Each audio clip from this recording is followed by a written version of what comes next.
I'm Glenn McGinnis, and this is Outburst. On the program, do you believe Canada could effectively defend its Arctic sovereignty? With the help of NORAD, the Americans under NATO, yes. We need better equipment, we need better icebreakers up there, better patrol ships for sure. I think it's unlikely that Canada could defend such a vast, expansive territory. I think there's more important things to be spending money on. But first, at the beginning of April, Canadians saw a rise in gas prices, which is partially due to a hike in carbon pricing and also a hike in the price of oil per barrel. For the average Canadian, digging deeper at the pumps means people may be going out less to complete their day-to-day tasks. We sent our cameras out to ask Canadians if paying more at the pumps would influence their everyday activities. Our question: how will the significant increase in gas prices influence your day-to-day life? Won't be taking that many more trips to the beach this summer, definitely. The rise hurts a lot, especially as a student living here over the summer. It's just not great with rent and groceries and the price of everything now. Well, it'll make everything else a lot more expensive due to travel costs and how much gas it'll take for transport and stuff. So I feel like with the gas price increase, it'll make everything else more expensive. I love to travel in the road, like road trips during the summer, so it'll impact it a lot, but I pretty much just pay what the price is. Zero, if at all. I got rid of my car and I'm taking the bus, but I'm gonna get an electric bike. So zero. It gives me money back for taxes. I would say it influences a lot because even though I don't have a car, I don't drive, but gas prices influence all prices, all grocery prices, all service prices, every price will increase. It impacts it quite a bit. I mean, it's gone up so much, and I'm only expecting it to go up like every other week. So it's something that I definitely consider, in my weekly budget. It definitely makes a difference in the choices our family makes and where we're going, what we're choosing to do. So probably for the better health-wise, I guess. So maybe it's working out. I mean, I certainly don't like the higher prices, but I understand what the whole tax thing is about. So for me, probably not a whole lot immediately. I don't drive a whole lot. My wife and I have discussed getting an electric vehicle, in part due to the rising gas prices and in part due to environmental concerns generally. But I think immediately, probably not a lot. Down the road, it probably could push me towards an e-vehicle. Oh, I think it's going to be tremendous. My husband travels almost an hour and back to work every single day, so it's definitely going to be a huge impact on our household. It doesn't really affect it that much right now, so it's not that high. It was high a couple of years ago when it was over $2, so $1.49 is not that bad. Honestly, I drive my car pretty often, so I would say it does affect me quite a bit. Like, I probably run through my gas like every week, probably, I'd say, just because I go to the gym, I go to work and all that stuff. So yeah, I guess pretty significantly, I'd say. It hasn't yet. Right now it's not too high to start influencing my decisions, but it's getting close to that. Like if it was 250, I'd imagine that would 250 would be certainly a level that I'd be considering driving less, using other options. Big time. I don't go driving the way I used to anymore. It's like now we come out once a week for a walk down by here. Other than that, we walk at home.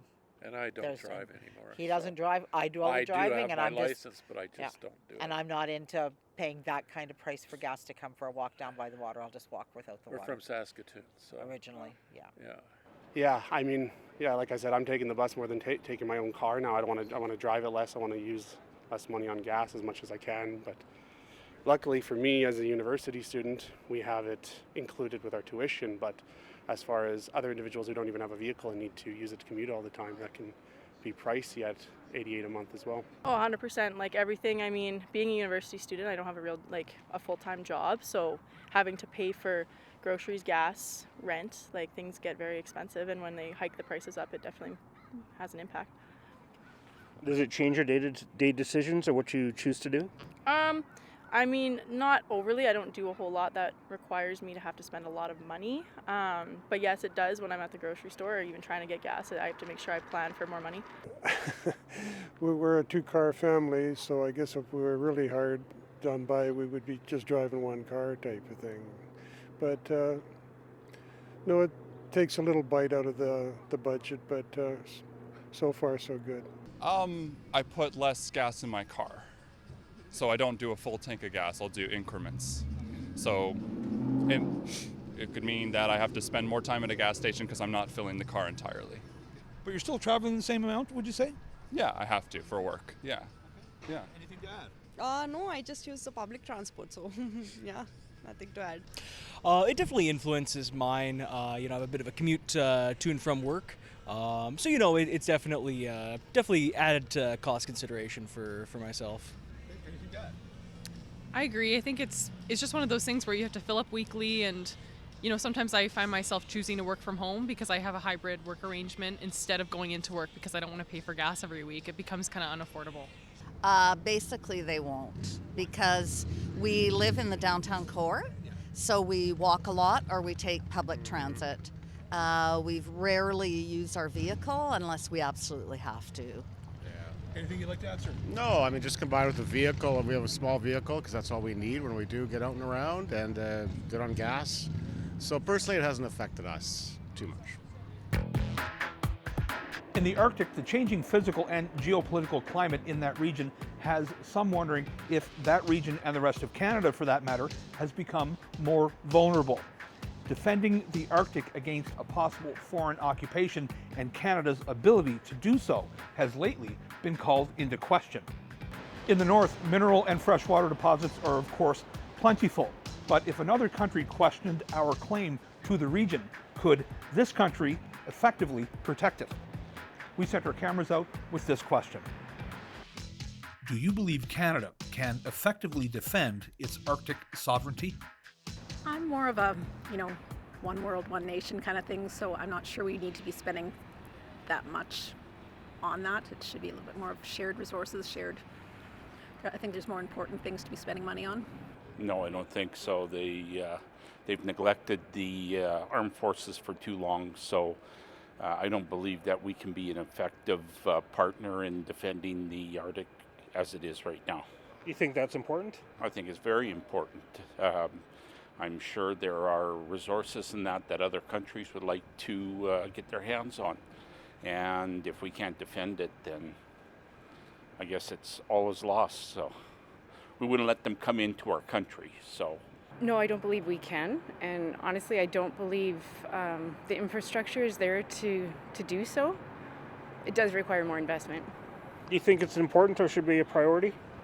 Absolutely, it should continue to be a priority. It is part of our country, and it's something that's, and also too, I guess, to dig in a little bit from protecting our natural environment.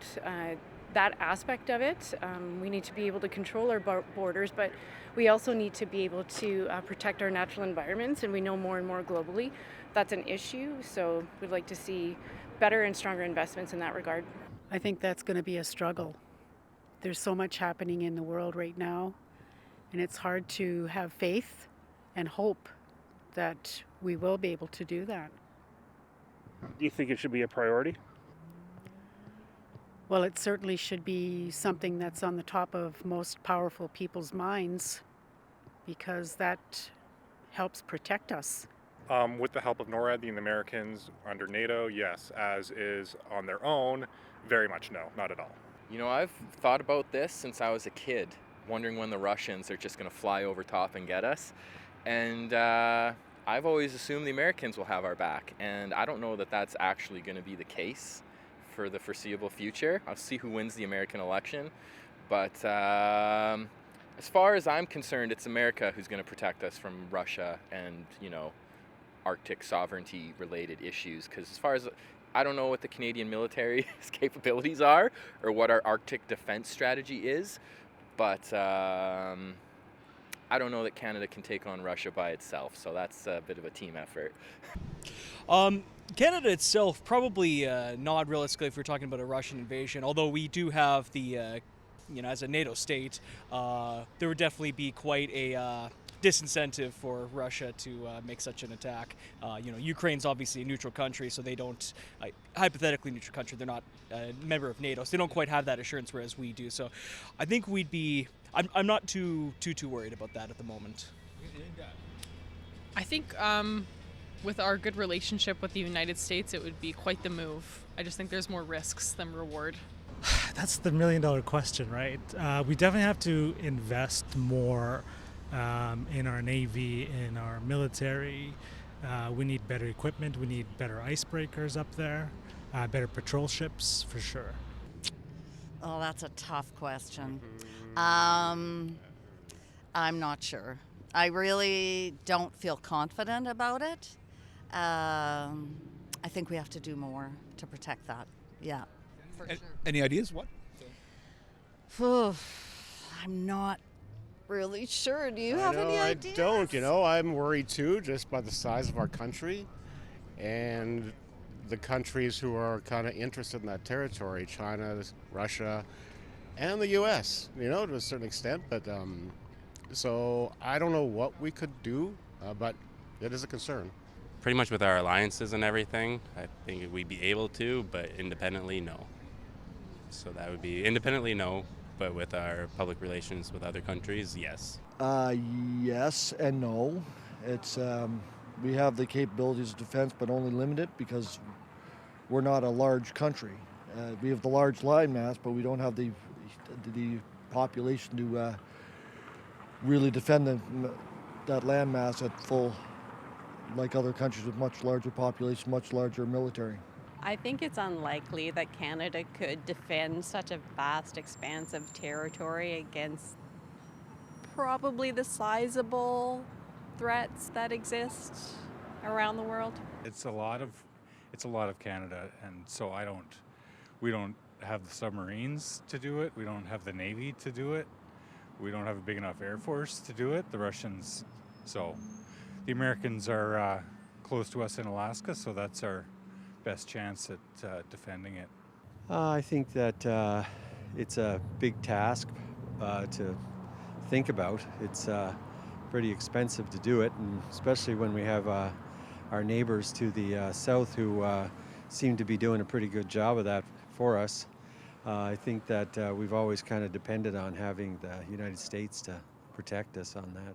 NORAD, I guess we're talking NORAD, right? Yeah. So we've invested in NORAD before, but I think that our greatest investment would be being a good neighbor.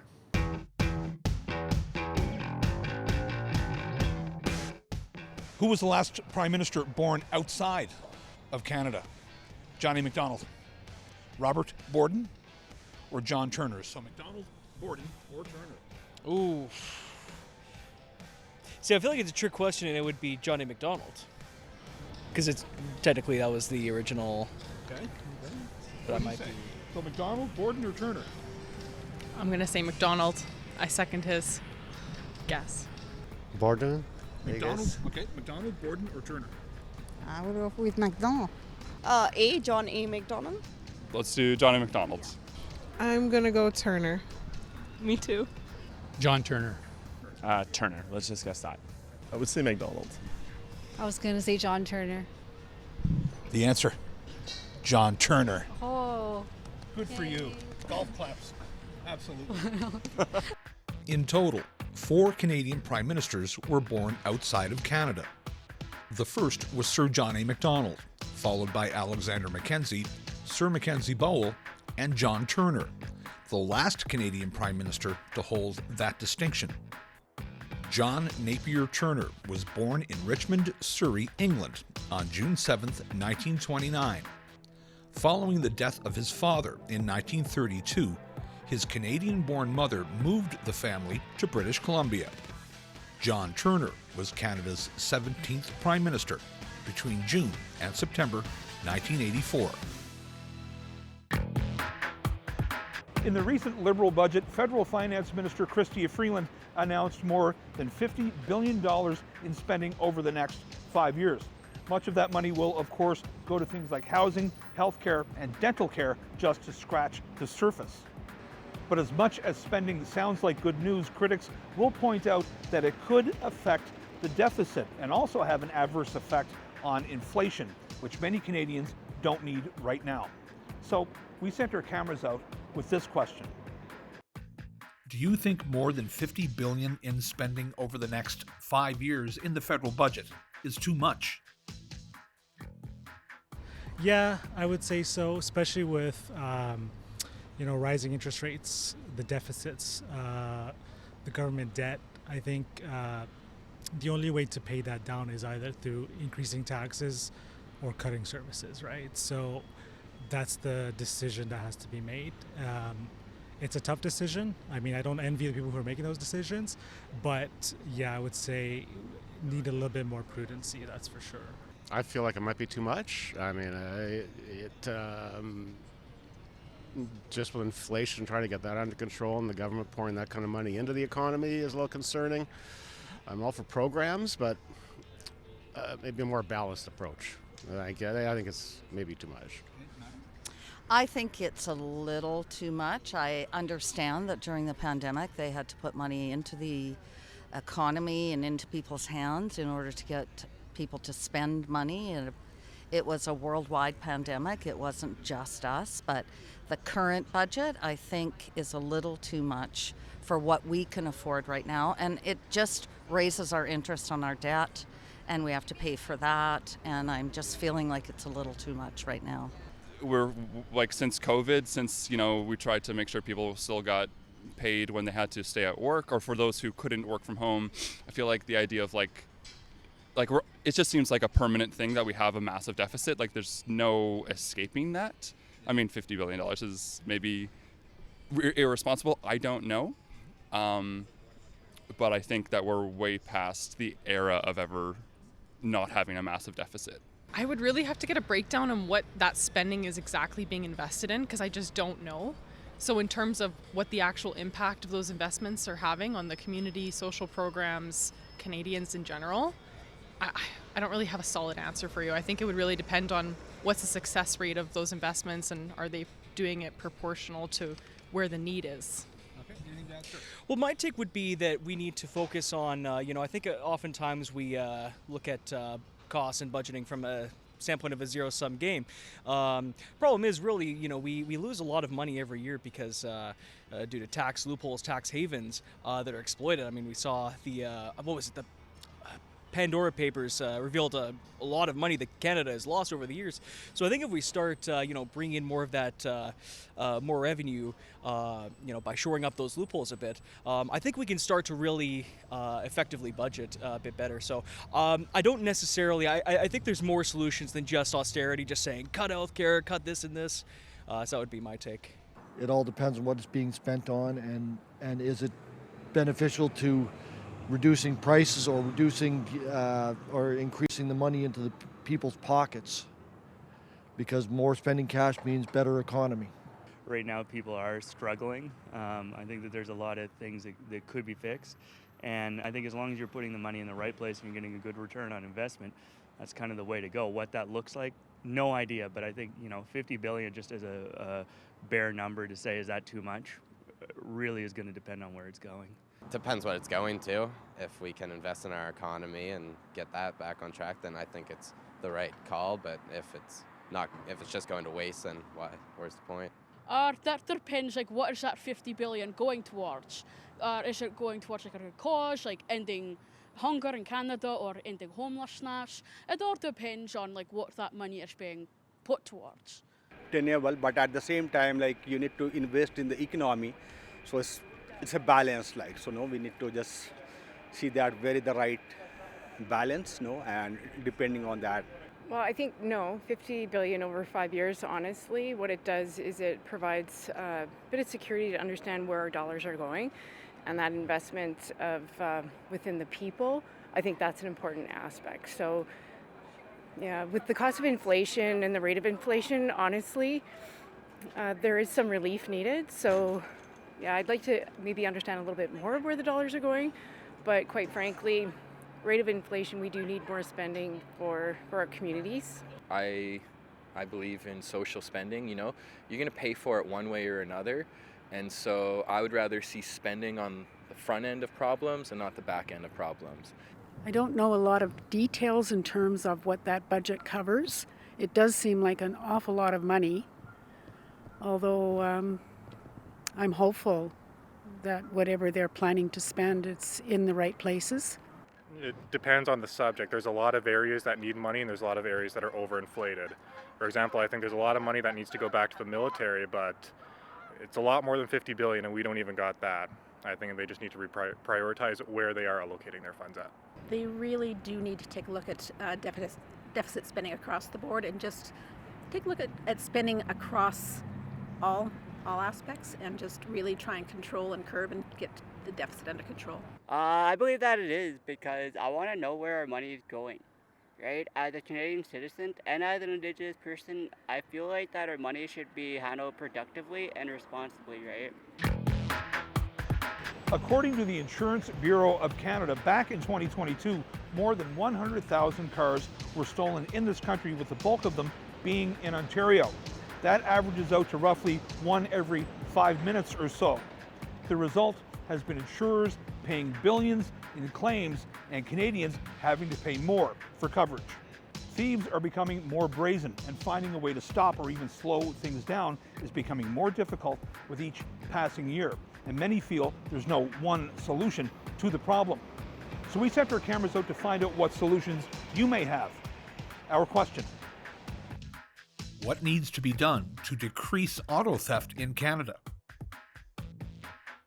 Get more cops around, walking the streets. Instead of driving around, let them walk the streets. That's the only way they're going to catch them. Because by the time you get a vehicle already gone, and by the time the cops get here, they're already long gone anyway. Geez, that's a hard one because with all the technology nowadays, there's a lot of ways around the old school stuff. So, you know, I think just being vigilant on your own, I think that's one of the big things. I think, tracking devices on vehicles, the vehicles are pretty expensive these days. You can't buy anything for less than 30 grand. You think they could put a GPS tracker in them and, connect them to the owner and you'd be able to monitor them. It's part of its personal responsibility, part of its law enforcement. If we increase the law enforcement, that might help. We have to figure a way to deter. My vehicle has an anti-theft device with a GPS tracker, but is that enough? Would more patrols be done with the police? Would that help? It's a complicated question because there's so many factors involved. I think we need to take a look at why it's happening. Instead of always doing a Band-Aid solution, dig into why these auto thefts are happening and go from there. I mean, yes, we need to do some things until the core reasons or the root reasons are found, but that would be my suggestion is why? Why are people stealing? And keep digging and digging until you find an answer for that. Good question. More officers or people out, stopping them, catching them. Better or bigger or more stringent fines and incarceration, I guess. That's the only thing I can think of. I don't know, to maybe increase safety measures. Like the car manufacturers could maybe have more safety devices installed in the vehicles. I noticed in the paper today that there was a resurgence of selling these cars within Canada itself, instead of putting them in a box in a container and shipping them overseas. What are the things that you can do? You can put what they call a steering lock or something like that on your vehicle if you don't have any kind of a security on it. Now they learn how to override those too, so that's another problem. Mm-hmm. So I don't know what to say there. Only if you catch them, you deal with them according to the law, I guess. For me now, I'll deal with them myself if I catch them, but. I mean, I think that the government has the ability to collaborate with different manufacturers and different organizations in the corporate sector, like whether it be Toyota, Honda, Tesla, whatever. Yeah. And I think those conversations need to be had and see if there's a way to address the issue with the manufacturer. We have good labor relationships with manufacturers, so I don't see why that would be an issue to kick up those conversations if we have a need. That's a good question. Tougher policies. I mean, it's clear that the people who are, stealing cars don't seem to be afraid of the law because it's happening so frequently. So definitely some tougher policies around car thefts for sure. I think they were talking about beefing up either supervision or some kind of police task force in the shipyard. So I know that, I don't know if we can stop the act of, or stop the act of the theft, but maybe we can stop the overseas transportation. I know that was something they were talking about. I mean, obviously it's a huge issue. And, I think part of it too, from what I heard, that there was a bit of a debate going on about whether car companies or insurance companies should be made responsible for either tracking devices or anti-theft devices. So maybe part of the question is because of this, is this something that the insurance companies can pitch in, or is this something that the car manufacturers themselves need to step up in their game? And I mean, everyone's kind of blaming everyone else for how to work this out, but maybe that's food for thought. It's also different individuals are coming up with their own variety of solutions. I've seen people install boulders in their driveway, or for example, our parents got a special box that they put their keys in, so doesn't get stolen so easily. So coming up with solutions. It's not just the people that have had their car stolen, because we're all paying higher insurance premiums as a result. So we really need to get control of that and be more engaged in what we're doing. I mean, that should really be more of safeguard with the manufacturers as far as auto theft. With policing, you just getting more police everywhere would just make the budget just exponential and not feasible. And I really think that with technology these days, you can do a lot more responsibility has to be put on car manufacturers to make more secure, especially if I'm going to pay $70,000, $80,000 for a vehicle. I want to make sure it's secure kind of deal. So that's basically, automakers should have a little bit more responsibility in that end. Thanks for watching this episode of Outburst on CPAC. If you have any comments about this show or any other show, you can find us on social media. You can also find us on our website at www.cpac.ca. I'm Glenn McGinnis, and on behalf of my colleagues at the Cable Public Affairs Channel, thanks for watching. We'll see you next time.